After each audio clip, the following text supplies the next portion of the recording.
बिस्मिल्लाहिर्रहमानिर्रहीम। अस्सलाम वालेकुम नाज़रीन। प्रोग्राम है जमा तफरीक और मैं हूं अमजद इकबाल। नाज़रीन, आज आपकी मुलाकात हम आमिर अली साहब से करवाते हैं।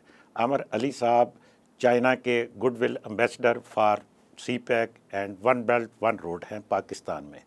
तो इनका हम देखते हैं कि पाकिस्तान के लिए इनके पास क्या मंसूबे हैं, पाकिस्तान के मईशत के ऊपर, पाकिस्तान के अवाम के लिए जो सी पैक है वो क्या तब्दीलियाँ ला सकता है। तो आइए आपकी मुलाकात करवाते हैं आमिर अली साहब से।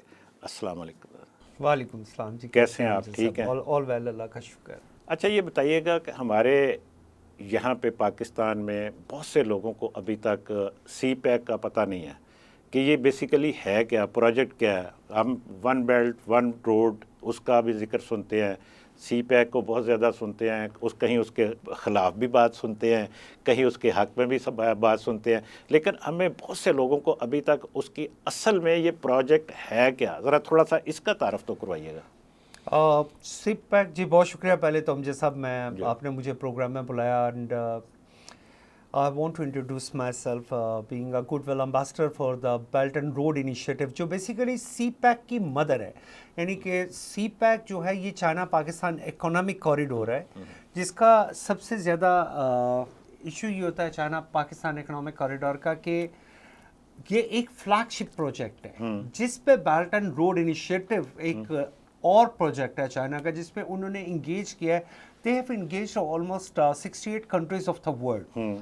जो चाइना का पहला सिल्क रूट था, जिसे कहा जाता था, जहाँ से सिल्क जो तिजारत होती थी, शहर रेशम जिसको शहर रेशम जिसे कहा जाता है, उन्होंने बेसिकली उससे एक्टिव किया। और इसका सबसे बड़ा मोटिव ये है कि दुनिया से गुर्बत ख़त्म की जाए। So Silk Route project is actually based on that everybody have a right.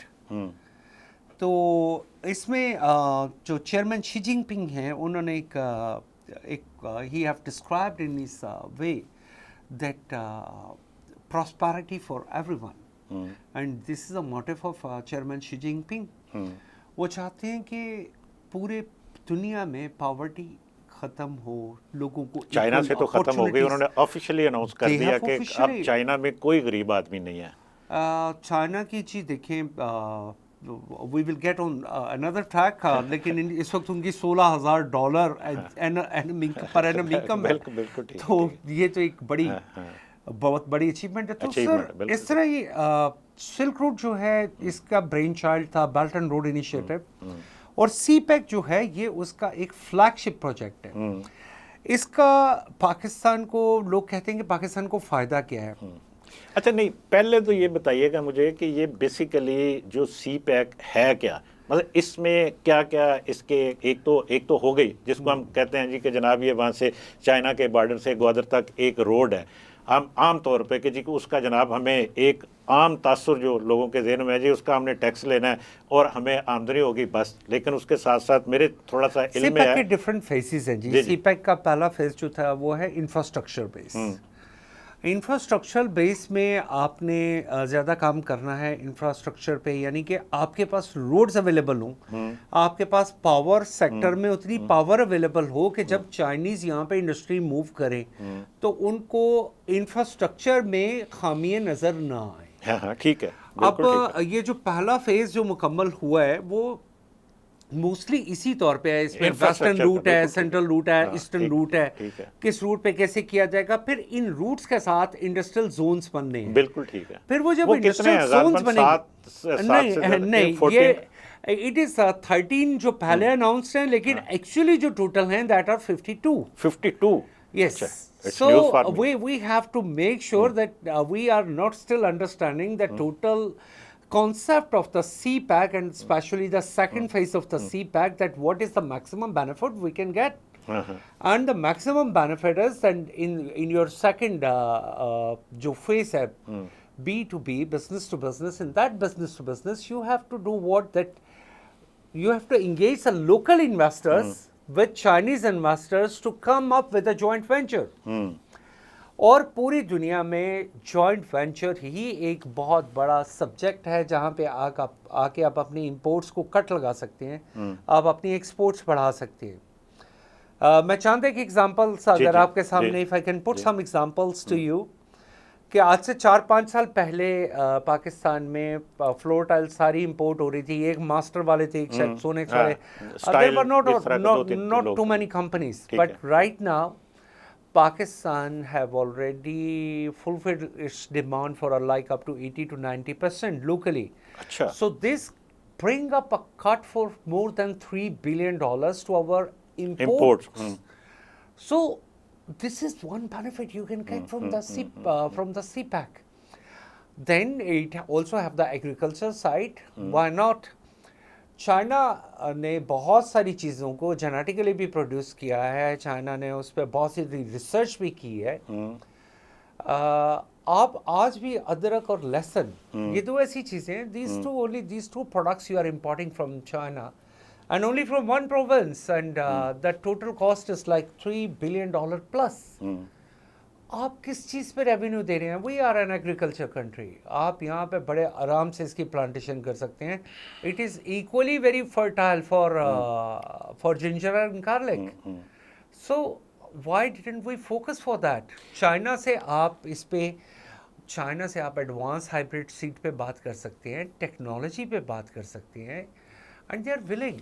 अच्छा, इस पे मुझे थोड़ा सा ये बताइएगा कि इस पे चूँकि एक फेज़ 1 आपने कहा इंफ्रास्ट्रक्चर का, इसका CPEC का, वो कंप्लीट हो गया ऑलमोस्ट, या उसके अभी कुछ प्रोजेक्ट बाकी हैं? नहीं, अभी आप ये कहें कि अनाउंस्ड और कंप्लीट में फ़र्क है। अभी हमारा पहला प्रोजेक्ट यानी कि पहला फेज़ पूरी तौर पे मुकम्मल नहीं हुआ, बट हमें 2023 में सेकंड फेज़ में एंटर होना था, and second phase was for example business to business. आपने in the past, from last 5-6 years, what I have seen, especially after 2018, the way that we have took the measures to make it transparent. We are making it transparent, but we are not making it transparent. We are finding the hurdles on the way to this progress. हमने उसको ये किया कि जी हम special economic zone बनाएंगे, special economic status देंगे, हम ये करेंगे, वो करेंगे, इतनी बड़े पोर्टल क्या कर रहे हैं? क्या उसकी रीजन क्या नजर आती है? थोड़ी इंडस्ट्री लगती थोड़ी है। सी मुझे बताइएगा कि रीजन क्या नजर आती है, उन हर्डल्स की क्या रीजन आपको नजर आती है? क्योंकि आप जब आप ओवर प्रोटेक्टिव होते हैं, और जब आप उसकी क्या रीजन है, क्यों ओवर प्रोटेक्टिव? देखिए, ओवर प्रोटेक्टिव जब कोई काम होता है ना, तो उसमें गलतियां भी होती हैं। हाँ, ठीक है। कोई भी काम ऐसा नहीं है जो बगैर गलतियों की। अमेरिका ने अपोलो 13 चांद पे भेजा था, तो वो चांद के पास जाके वापस आ गया था, क्योंकि बिल्कुल टेक्निकली गलती हो गई। उससे पहले एक तो वो थोड़ी देर बाद ही ब्लास्ट हो गया। डिस्कवरी ब्लास्ट हो गई। बिल्कुल। इसको हमें इस चीज़ पे नहीं लेना चाहिए। हमारी ब्यूरोक्रेसी इतनी डरी हुई है। मैं आपको बड़े खुले लफ्ज़ों में बताता हूँ कि कोई काम करने के लिए तैयार नहीं है।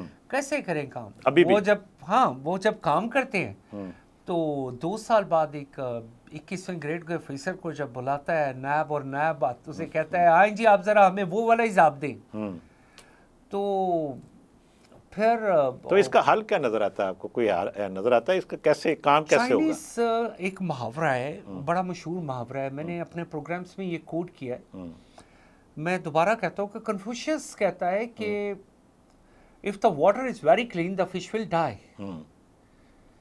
तो आपको ये बात समझनी चाहिए कि आप वाटर क्लीन करते जा रहे हैं, आप फाइनली कहाँ पहुँचना चाह रहे हैं? I can't find the right destination. Right destination is where? We have to find it out. कोई काम होगा, उसमें गलतियां भी होंगी, और गलतियां उनकी इस्लाह करनी चाहिए। उनकी इस्लाह करनी चाहिए। ठीक है। फिर हमारे यहाँ पे जो कानून बनते हैं, कि थोड़ी सी जल्दबाजी में बन जाते हैं। वो कुछ उसमें थोड़ा सा आप यूं भी कह लें कि उनको यूज किया जाता है, पॉलिटिकल यूज भी किया जाता है, फ्लास्क भी बन जाते हैं उसमें। अच्छा। ये NAB is an institute of political victimization. आज मतलब जब भी कोई नई हुकूमत आती है, पिछले वालों को की ड्राई क्लीनिंग हो जाती है, और मुझे ये बात कहने में कोई शर्म नहीं आती। और फिर मुझे तो ख़ास तौर पे नैब पे अगर आप गुफ्तगू करेंगे, वो कहते हैं जी कि प्ली बार्गेनिंग में हमने 400 अरब रुपए रिकवरी कर ली। What are you teaching to the public?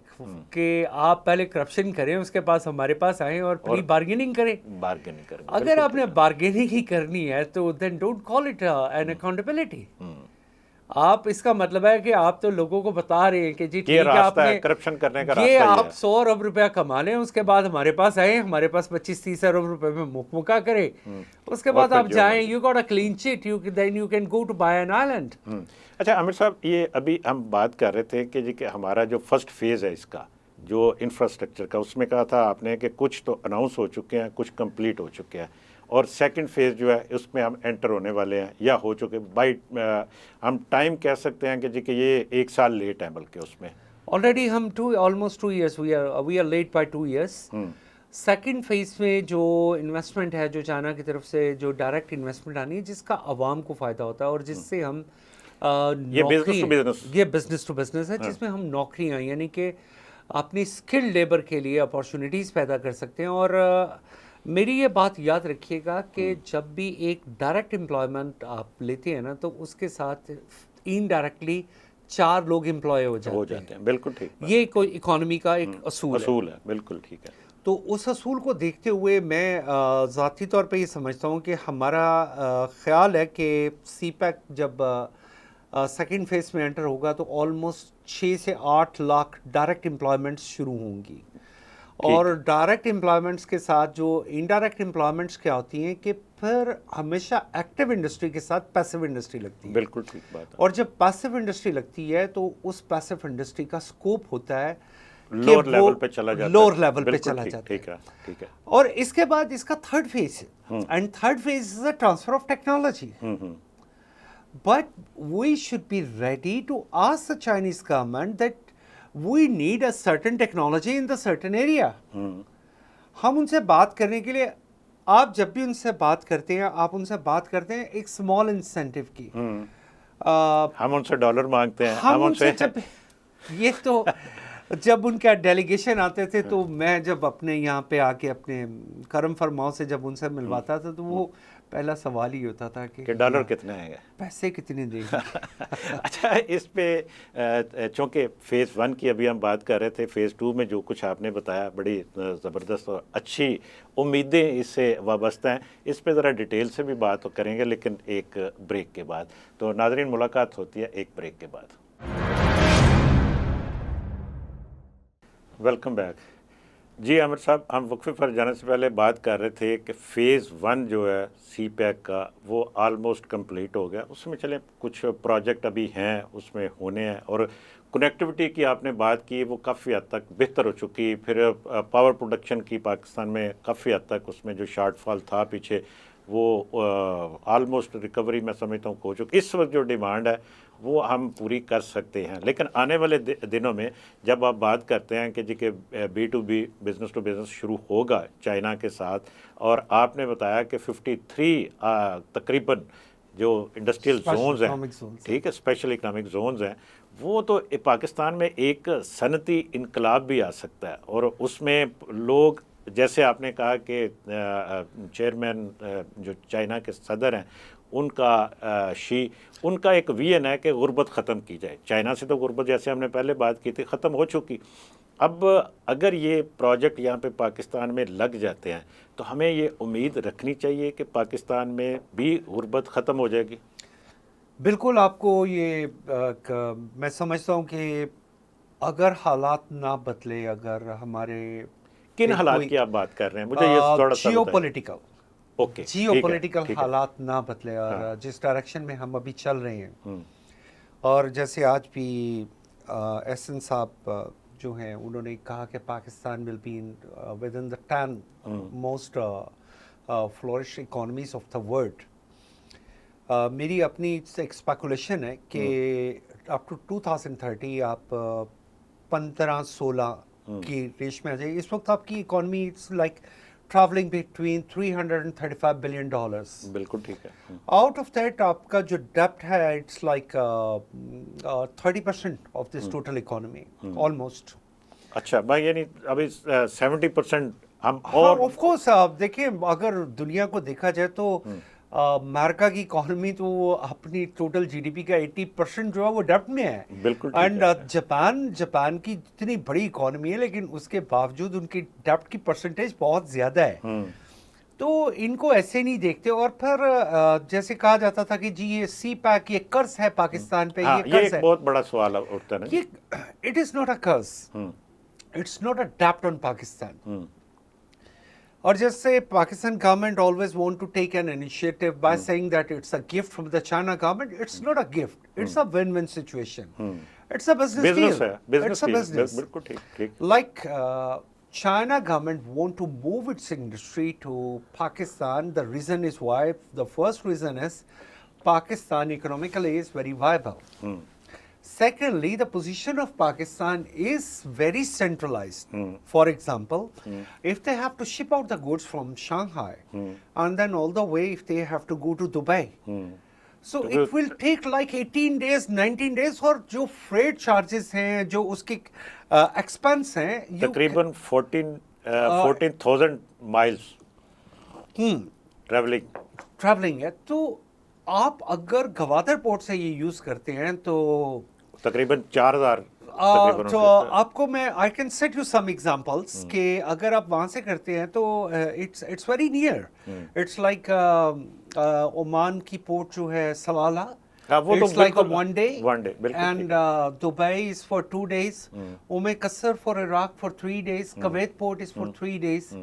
इसी तरह जो है ईरान की पोर्ट्स हैं, it's like 1 day or 2 day, and Qatar is very near, it's like 2 days। And so क्या होगा, दमाम तक आपकी जो रसाई है इसकी इजी हो जाएगी सबको। बिल्कुल ठीक है। So the transportation cost and second factor which is more important and it will be more important in the future, it's time.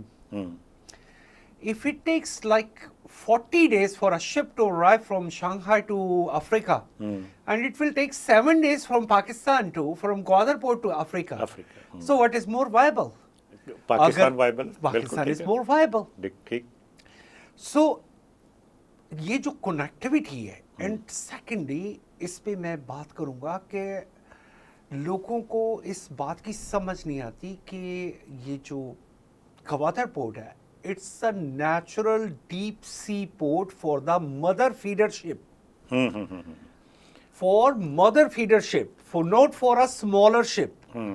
वो मदर फीडरशिप जो समंदर के दरमियान में खड़े कर दिए जाते हैं कि अच्छा जी ये बड़े फीडरशिप खड़े हैं, हाँ, वो आ नहीं सकते, जो आ नहीं सकते, जो डॉक नहीं हो सकते। क्यों? क्योंकि उनकी इतना उनका वजन होता है और इतनी उनकी डेप्थ होती है। इस पे ये कहा जाता है कि जी कि दुनिया के जो डीप सी जो 2-3 गिने जाते हैं उनमें ये एक ग्वादर है।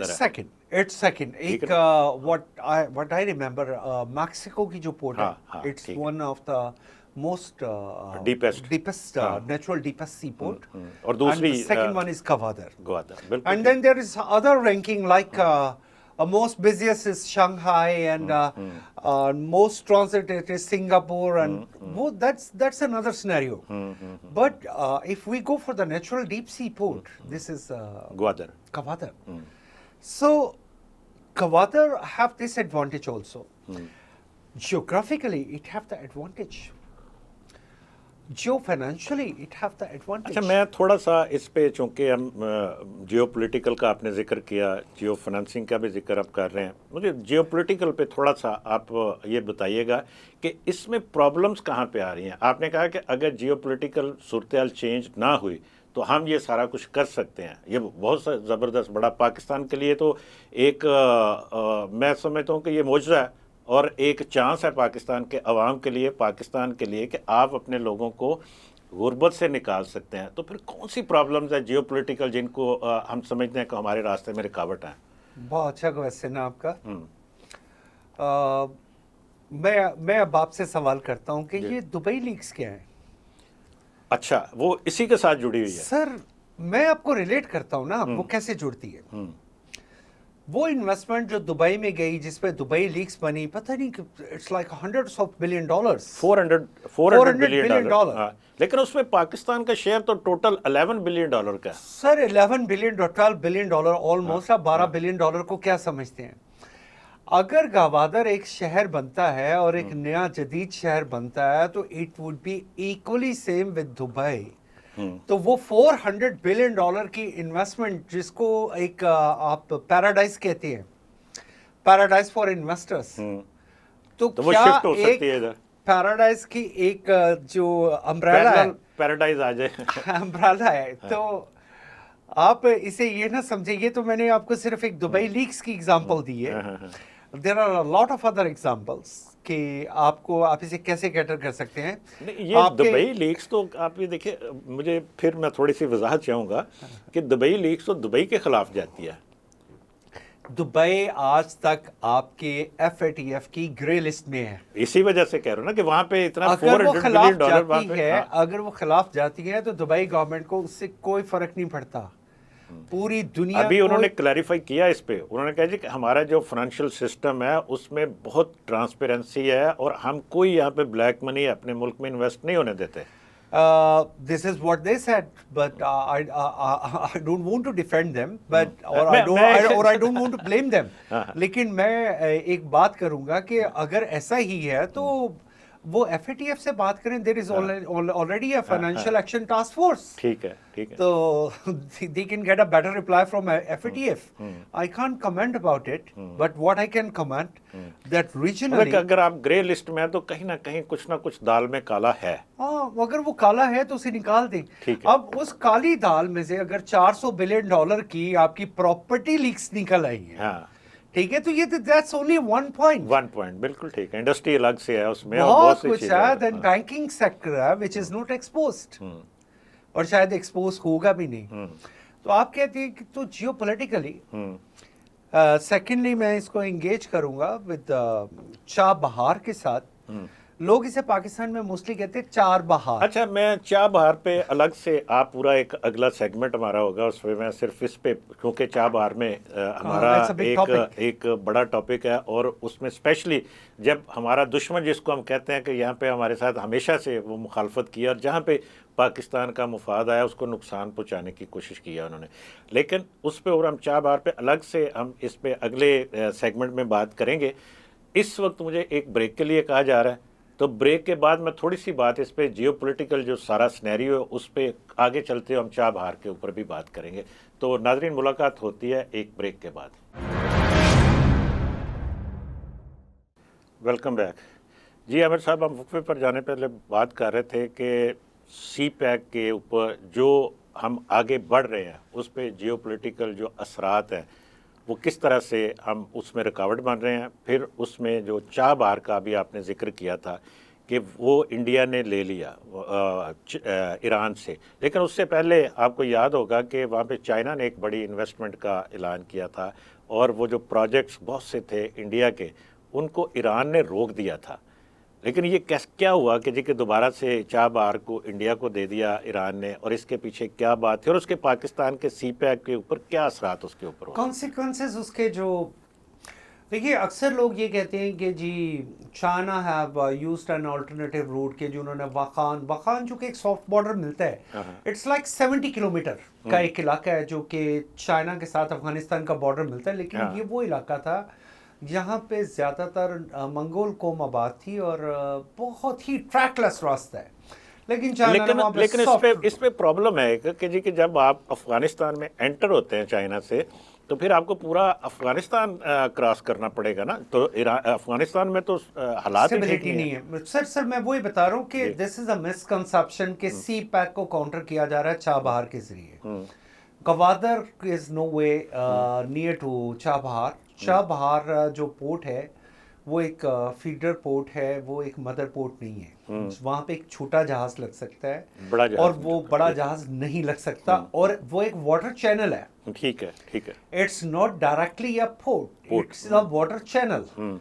तो इसलिए इन दोनों को जब कहा जाता है कि जी ईरान चाइना पाकिस्तान को निकाल देगा, वो अफगानिस्तान से, वैसे भी अगर हम उसको मैप पे देखते हैं कि वो एक जाके डीप जाके वो चाबहार में नजर आता है, फिर वहां से वापस आना पड़ता है। वाटर चैनल, मैं यही कह रहा हूँ आपको कि ये तो वाटर चैनल है। तो it is not a port. वो होती है जो बिल्कुल समुंदर के स्ट्राइक के ऊपर और बिल्कुल वर्टिकल हो। बिल्कुल ठीक है। तो इट्स अ वाटर चैनल, तो इसलिए इससे हमारे सी पैक पे पाकिस्तान और चाइना के उस पर कोई फर्क नहीं पड़ेगा। But on the other side आपका एक क्वेश्चन तो बहुत लंबा है, उसका रिप्लाई करते करते शायद पूरा प्रोग्राम गुजर जाए, लेकिन मैं थोड़ा सा आपको बताता हूँ जी। इंडिया ने बड़ी देर पहले ये इनिशिएटिव लेना शुरू किया कि हम चाबहार पोर्ट को डेवलप करके हम सेंट्रल एशिया तक एक ट्रेड रूट। अच्छा, इस पे मैं आपकी बात रोक के ये बात कर रहा हूँ कि जी कि ये जो बात आप कर रहे हैं ना कि इस पे पूरा प्रोग्राम निकल जाए, हम उस पे एक और प्रोग्राम करेंगे। मुझे अंदाज़ा जिसकी आप बात कर रहे हैं कि वो वाकई एक बड़ा सब्जेक्ट है और सिर्फ उसी के ऊपर हम एक प्रोग्राम ज़रूर करेंगे। तो सर चाबहार जो हम जैसा इन्होंने अनाउंस किया, अब ये हैंड ओवर कर दिया, आप ये देखिए कि किधर से ऑपरेट हो रहे थे वो सारे लोग, वो सारे कलभूषण समेत ईरान से। ईरान के साथ आपकी गैस पाइपलाइन प्रपोज थी और प्रपोज ये इंडिया तक जानी थी, लेकिन क्या आपने उतनी जोरदार लॉबिंग की? नहीं की। आज इंडिया अमेरिका को आंखें दिखा रहा है, आप उनका सोशल मीडिया देखें, वो उन्हें कहते हैं दे आर ब्लेमिंग इट। बल्कि मैं ये समझता हूँ कि शायद अमेरिका को समझ आ जानी चाहिए कि वो जिस कौम को, जिस सांप को वो दूध पिला रहे हैं, वो सांप बड़ी जल्दी इन पे चढ़ दौड़ेगा। और उन्होंने जो जो इल्ज़ामात लगाने शुरू कर दिए अमेरिका पे कि अमेरिका को, जी हम अमेरिका को क्या समझते हैं, हम ये कर देंगे, हम वो कर देंगे, इवन दो अभी वो इतनी बड़ी पावर बने नहीं है। हाँ, उनके अंदर वो जो 200 बिलियनर बन गए हैं ना, जो उनकी अपनी पार्टियों के कोई बिलियनर हैं। हाँ। वरना अगर आप अवाम के पास जाके देखें, खुदा न खास्ता आप इंडिया जाइए, आप उस गुर्बत का अंदाजा नहीं लगा सकते जो इंडिया में है। सही बात। We are in much better position and better condition. लेकिन वहां पे वो दौलत जो है वो समाई हुई है चंद हाथों में है। बिल्कुल ठीक बात। वो चंद हाथ, जिस तरीके से अगर आप उन ग्रुप्स को, टाटा को, रिलायंस को, इस तरह ये अडानी को, इनको सबको अलहदा करके देखिए, फिर मुझे बताएं कि इंडिया की जीडीपी कहाँ पे। ठीक बात है। हम इनको सबको कंबाइन नहीं कर सकते, लेकिन जिस तरह India have played its diplomatic role, कि अमेरिका ने उसे मना क्यों नहीं किया कि तू चाबहार की पोर्ट ना ले, पोर्ट ले रहा है, उसके ऊपर कोई और उसके कॉन्सिक्वेंसेस क्या होंगे, उनकी उनका कोई असर नहीं है उसके ऊपर कोई असर नहीं है। इसका मतलब यह है कि India have diplomatically played it's cards. क्या ईरान, अमेरिकन जो उनका था डोनाल्ड ब्लूम, शायद उसका इंटरव्यू था, उसने कहा था कि Pakistan should have negotiated with America also, कि जी ये हमारी जरूरत है।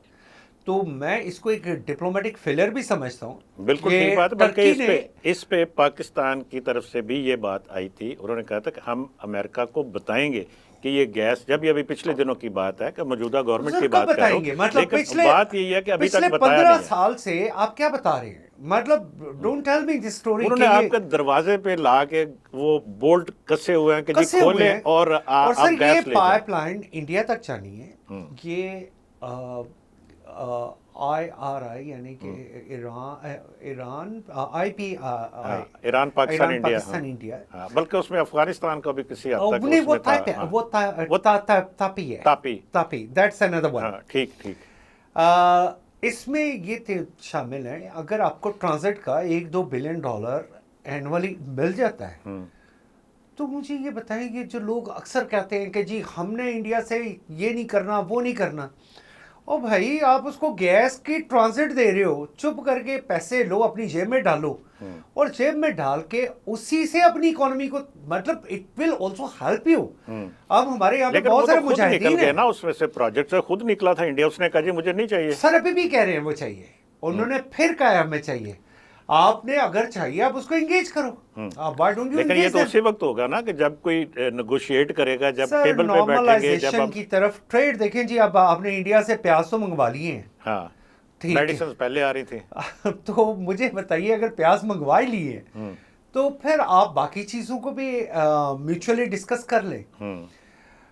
इंडिया की और चाइना की जो ट्रेड का वॉल्यूम है, it is like almost like China India का $500 बिलियन है। और नहीं, मैं सिर्फ इंडिया और चाइना का, अच्छा, इंडिया और चाइना का एक्सपोर्ट की मैं बात कर रहा हूँ। मैं it is almost like $100 billion की इंपोर्ट्स हैं चाइना से, ऑलमोस्ट $30 बिलियन की इंडिया की एक्सपोर्ट्स हैं चाइना को। आप बॉर्डर क्लैशेस में देखें तो they are standing in a very worst condition, बिल्कुल ठीक बात है, ठीक है। They did not stop their trade, क्योंकि ये जो ट्रेड है ये आम लोगों की लाइफ स्पैन को बेहतर करती है। इसका किसी और चीज से ताल्लुक नहीं। वो कहते ठीक है हमने डोकलाम लेना है, हमने वो वादी गोलान लेनी है, लद्दाख लेना है, हमने लद्दाख लेना है, दैट्स हमने वो जो उनका नॉर्थ ईस्टर्न प्रोविंस है, हाँ, उस पे उनकी जो रिजर्वेशंस है, that is very serious. But in the meanwhile they are asking for what? They didn't stop a mutual trade.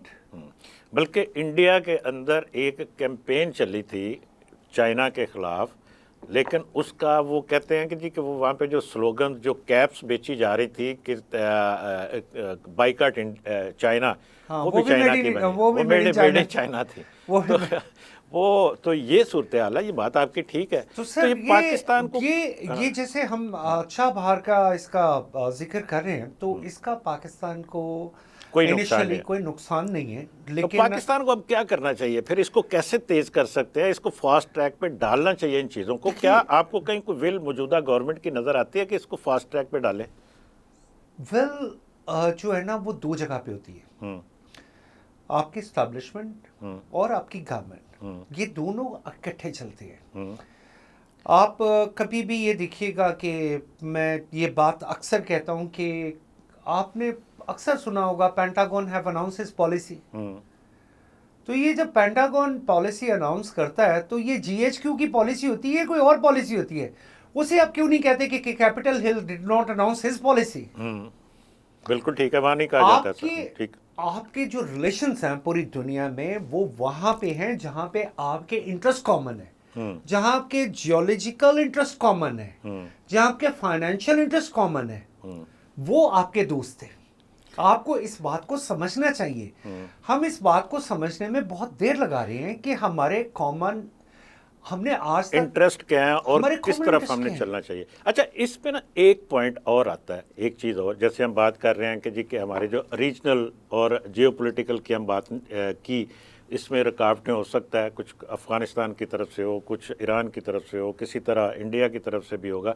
लेकिन इसमें एक और रुकावट जिसका बड़ा जिक्र आता है बार बार, वो है कि शायद ये अमेरिका ने तो खुद कहा कि चाइना के साथ आपके एग्रीमेंट जो है वो पाकिस्तान के लिए फिजिबल नहीं है, पाकिस्तान के मुफाद में नहीं जाते, लेकिन बाद में बहरहाल वो खामोशी छा गई उसके ऊपर।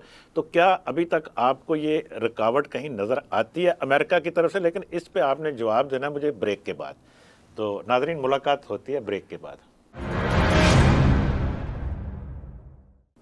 Welcome back.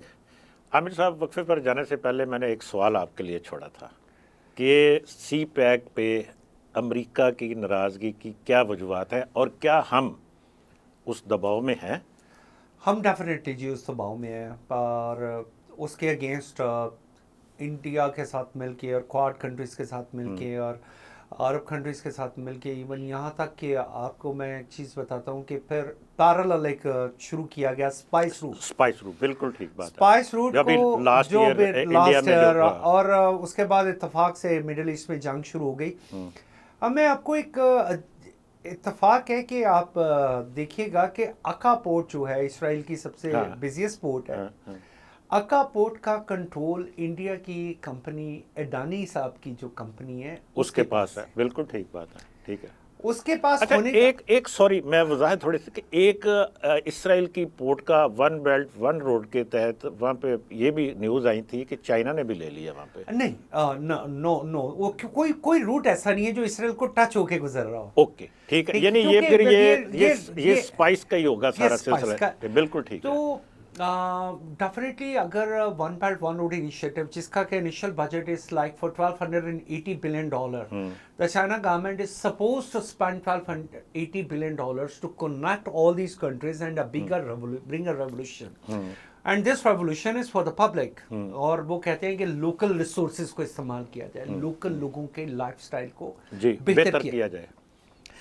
आप बात कर रहे थे कि इस पे जी, इस पे अमेरिका जो कि कैपिटलिस्टिक इकोनॉमी की तरफ चलता है, और कैपिटलिस्टिक इकोनॉमी में दौलत का मंबा चंद हाथ होती है। तो चाइना अपनी कम्युनिस्ट सोच के साथ चलता है कि जहां वो चाहते हैं कि सबको फायदा पहुंचे। तो एनीवे मैं इस बहस में तो नहीं जाना चाहता, लेकिन इन दोनों के इंटरेस्ट क्लैश कर रहे हैं। और कहा जा रहा है कि 2030 में चाइना की इकोनॉमी जो है वो अमेरिकन इकोनॉमी के साइज से बड़ी हो जाएगी, which is like $3.3 trillion. I think it is almost like this. बिल्कुल ठीक है। तो अगर वो बड़ी हो जाती है और बेल्ट एंड रोड इनिशिएटिव के बाद वो और ज्यादा बूम करेगी, तो क्या होगा कि सबसे पहले तो वर्ल्ड बैंक पे कंट्रोल जो इस वक्त अमेरिका का है, IMF पे कंट्रोल अमेरिका का है, ठीक है। तो इकोनॉमी वाइज उसका साइज इतना बड़ा हो जाएगा कि वो ऑटोमेटिकली उसके हाथ में जाना शुरू हो जाएगा। बिल्कुल ठीक है। तो या उस ग्रुप के हाथ में चला जाएगा जो वन बेल्ट वन रोड के साथ जुड़े और लोग होंगे। और फिर आपका दूसरा क्वेश्चन था कि जी इससे पाकिस्तान की इकोनॉमी पे, देखिए जो इंफ्रास्ट्रक्चर बनता है ना, ये उस मुल्क का एक एसेट होता है। और एसेट जो है ना, ये इसकी एक वैल्यू होती है। जैसे फॉर एग्जांपल आप कहते हैं जी हमने $1 अरब का लोन लिया, हमने एक मोटरवे बनाई। अब वो मोटरवे बनने के बाद आपका एक एसेट है। बिल्कुल ठीक है। ठीक है, आप इंटरनेशनली उसके अगेंस्ट गारंटी करके लोन ले सकते हैं। एक इकोनॉमी का लॉ ये है कि आपकी आपका जो कर्ज है वो 45% से ऊपर नहीं जाना चाहिए आपकी जीडीपी के। ठीक है। अच्छा, वो बहुत सारे हमारे ऐसे स्कॉलर हैं वो बीच में कहते हैं जी ये फलां है, ये फलां है। मैं फिर वो एक लंबी बहस है। Anyway, Pakistan is well behind it. फिर कुछ इकोनॉमिस्ट ग्रेट डिबेट में बैठ के कहते हैं कि पाकिस्तान को कंसिस्टेंटली अपनी जो है ना वो करेंसी को डिवैल्यू करना चाहिए। मैं उनसे ये सवाल करता हूँ कि क्या devaluation is the only way to help your exports? कितनी एक्सपोर्ट्स बढ़ी हैं आपकी? नहीं बढ़ी, बिल्कुल ऐसे नहीं कभी एक्सपोर्ट्स नहीं बढ़ती, वरना दुनिया में रेस होती है कि आपने अपनी करेंसी को डिवैल्यू करना। बिल्कुल ठीक बात है। मैं आप तरक्की करते हैं मुल्कों में, सिंगापुर की मिसाल आपके सामने है। $300 बिलियन प्लस की उनकी एक्सपोर्ट है, 36 लाख की उनकी आबादी है। इंडिया हमारे सामने मौजूद है मिसाल, जिसका हम बाकी चीज़ों पे कंपैरिजन करते हैं कि उसकी करेंसी और हमारी करेंसी में बड़ा फ़र्क है इसमें। अच्छा, मैं सॉरी, आप जो बात कर रहे थे कि जो अमेरिकन इन्फ्लुएंस पाकिस्तान में जो CPEC को ये है, तो ये पाकिस्तान कैसे इसमें से निकलेगा? मतलब मैं ये सवाल मेरा ये था कि basic reason is that the Pakistan's bureaucracy is under the shadow or under the umbrella of America. Pakistan bureaucracy, civil bureaucracy की बात इस बात को आप बढ़ा भी सकते हैं। ठीक है, पाकिस्तान ब्यूरोक्रेसी अभी तक है। It is. Why not? You see that the people. अच्छा, वैसे कहीं ये एफर्ट्स नजर आती है, मुझे तो आती हैं, आपको क्यों नहीं नजर आती कि हम उस इन्फ्लुएंस से निकलने की कोशिश में हैं? Even we tried, but I don't feel it is successful because your bureaucracies, families are living in Europe or America. आपके बच्चे वहाँ पढ़ रहे हैं, क्या फर्क आपने यहाँ से जब भी फारिग होना 21वें ग्रेड से 22वें ग्रेड से, आप चाइना के एम्बेसडर हैं। एक आप चाइना हुकूमत को ये तजवीज़ दें कि पाकिस्तानियों को नेशनलिटी वहाँ पे देखे कितने जाते हैं वहाँ पे उनको वहाँ पे चांस दें। सर, मैं ज़ाती तौर पे समझता हूँ कि हमें मछली, हम यही एक्सपेक्ट करते हैं कि हमें को मछली पकड़ के दे दे। नहीं, चाइनीज कहते हैं कि if you are my brother I will teach you how to catch a fish. आपको मछली पकड़ना सिखाएंगे। बिल्कुल ठीक बात है। मैं एक वक्त था कि हमारी प्रोग्रेस जो थी वो 6% 7% इसके दरमियान ट्रेवल कर जी बिल्कुल गई इसमें। हमारी GDP ग्रोथ इतनी होती थी और इसको हमें मुख्तलिफ हालात से रिलेट। चाइना की GDP ग्रोथ भी तो नीचे आई है पिछले 2 साल में। Yes, it is 4.8% right now. ये 12% पे थी, 11% पे थी। अच्छा, मैं अब इसमें एक बड़ी अजीब सी बात बताता हूँ आपको कि जब ये 14% तक गई थी तो it was in a double figure एक साथ। अच्छा, उस वक्त कहा जा रहा था, पूरी दुनिया इल्जाम लगा रही थी चाइना पे कि China is the most corrupt country in the world.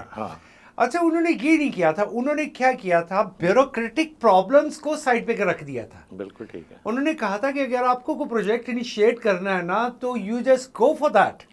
आपको उसके लिए बहुत सारी प्रॉब्लम्स को फेस नहीं करना पड़ेगा। उसको नाम दिया गया करप्शन का, but that was not a corruption. उन्होंने एक स्ट्रेट वे यूज किया अपना कि हमने इकोनॉमी को कैसे हिट करना। अच्छा, इसमें एक चीज़ थोड़ी सी, क्योंकि वक्त कम है, मैं थोड़ा सा मैं फ़ायदा उठाते हुए मैं ये थोड़ा सा वजाहत से ये बात करना चाहता हूँ कि जो चाइना के प्रोजेक्ट्स हैं पाकिस्तान में, वो पाकिस्तान के ऊपर बोझ नहीं है, लोन नहीं है, वो सरमायाकारी है। यहाँ पे B2B अब सेकंड फेज में आएगा, थर्ड फेज पे वो आएगी टेक्नोलॉजी ट्रांसफर। क्योंकि ये एक बहुत बड़ा लोग क्रिटिसाइज इस बात को करते हैं कि जी कि चाइना की टेक्नोलॉजी यहाँ पे नहीं आ रही, तो सर, ये हम टेक्नोलॉजी ले नहीं रहे। हाँ। हम टेक्नोलॉजी, हमने आज तक जाके नहीं कहा कि हम $8 बिलियन के वहां से सोलर पैनल इंपोर्ट कर रहे हैं, तो why don't we invite the Chinese companies to come over to Pakistan, provide them the infrastructure, उन्हें बिजली मुफ्त दे दें, उन्हें के जनाब आपने जो लेना हमसे ले, बिल्डिंग भी हम आपको बना के देते हैं। ठीक है,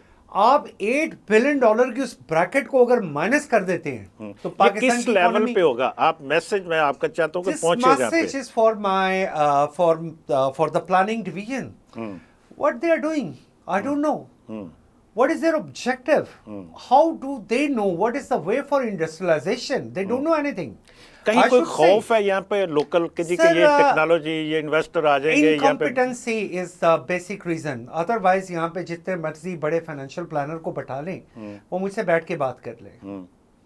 इनकॉम्पिटेंसी, आप हर चीज में आप चीज की बेसिक रूट कॉज को नहीं पकड़ते हैं। आप ये नहीं पता लगाते हैं कि चाइना ने जब पैनासोनिक से पिक्चर ट्यूब बनाने की टेक्नोलॉजी बाय की थी, तो वो कैसे की थी? उन्हें फैक्ट्री दी, लगा के दी, लेबर दी, सब कुछ दिया, उन्हें पावर इंसेंटिव दिए, सिर्फ इसलिए कि आप मैन्युफैक्चरिंग यहाँ पे लगाएं, जिससे हमारे मुल्क में इतनी इंडस्ट्री, पैसिव इंडस्ट्री लग गई। ठीक है। The same they did with LG। उन्होंने LG को जब चाइना में इंडस्ट्री लगवाई, दे paid them billions of dollar कि आप सिर्फ हमें टेक्नोलॉजी दे दे, बिल्डिंग हमारी, कंस्ट्रक्शन हमारी, इंफ्रास्ट्रक्चर हमारा, आप सिर्फ हमें ये टेक्नोलॉजी दे दे, जिससे चाइना में इस वक्त मोर देन 5000 छोटी बड़ी छोटी, वहां पे छोटी फैक्ट्री भी जी कोई 200 लोगों की होती है। ठीक है। छोटी बड़ी 500 फैक्ट्रियां हैं, 5000 फैक्ट्रियां हैं जो कि ये LED TV बना रही हैं। बिल्कुल ठीक है। अब taking one initiative that they paid like $2 billion to LG, but what is they are getting back? हमारे यहाँ पे कोई ऐसा है प्लान करने वाला? आपको मैं इस प्रोग्राम के खत्म होने से पहले मैंने अपने गवर्नमेंट को, मैंने अपने इदारों में किसी अहले अकल को एक अकल दी कि आप $3.5 अरब का सिर्फ मोटरसाइकिल का इंजन इंपोर्ट कर रहे हैं। $3.5 अरब का और चाइना से सिर्फ $30 करोड़ लगा लें, बल्कि एक्चुअल फिगर जो है $21 करोड़ है। अच्छा। अब पाकिस्तान में मोटरसाइकिल इंजन बनाने की 3 फैक्ट्रियां लगाएंगे मुख्तलिफ एरियाज में, और की डिमांड पूरी हो जाएगी कि पूरे पाकिस्तान, और आप एक्सपोर्ट भी कर लेंगे। यानी आपने अगर $3.5 अरब को कैटर करना है, तो you have to go only with that, मतलब 21 करोड़ प्रोजेक्ट। सो ये रॉकेट साइंस बताने के लिए मुझे किसके पास जाना पड़ेगा? वैसे मुझे, मैं आपकी, चूँकि मैं फिर वही बात है कि ये इंशाल्लाह आपके साथ एक निशिस्त मुझे और करनी पड़ेगी इस पे। देखिए, जो बात आप कर रहे हैं कि जी कि पाकिस्तान में ये फैक्ट्री लगा के $21 करोड़ की, तो आप $3 बिलियन की इंपोर्ट रोक सकते हैं। $21 करोड़ की 3 फैक्ट्रियां लगा के थिंक स्मार्ट। और तो इस पे मुझे ना उन तीनों कंपनियों को आपस में कंपटीशन करवाएं ताकि वो प्राइस भी इतनी ना बढ़ा सके। इस पे मुझे कहीं ना कहीं इनकॉम्पिटेंसी से ज्यादा कहीं ना कहीं कोई खौफ भी नजर आता है मुझे, और वो खौफ किसका? इसके ऊपर अगले प्रोग्राम में किसी भी काम को कर लेने का के लिए विल होती है, खौफ नहीं होता। जब आपने विल कर ली, अल्लाह आपको कामयाब करेगा। बहुत बहुत शुक्रिया आपका, और बड़ी ज़बरदस्त आपने बातें की। तो नाजरीन, आपने गुफ्तगू सुनी। देखिए, हमारे मुल्क में बहुत कुछ है, हमारे मुल्क में वसाइल मौजूद हैं, हमारे मुल्क में ज़मीनें मौजूद हैं, ज़रख़ेज़ ज़मीनें मौजूद हैं, हमारे मुल्क में इंफ्रास्ट्रक्चर अब तो काफ़ी हद तक बन चुका, और हम उम्मीद करते हैं कि आने वाले दिनों में CPEC के ज़रिए पाकिस्तान में खुशहाली भी आएगी। सिर्फ हमें थोड़ा सा हौसला करने की ज़रूरत है, हमें थोड़ी सी प्लानिंग करने की ज़रूरत है, और जो कुछ हमारे दरवाज़े पर खड़ा है उसको अंदर बुलाने की ज़रूरत है। बस ये आगाज़ करना बाकी है। आज के प्रोग्राम से इतना ही, इजाज़त दीजिए। अल्लाह हाफ़िज़।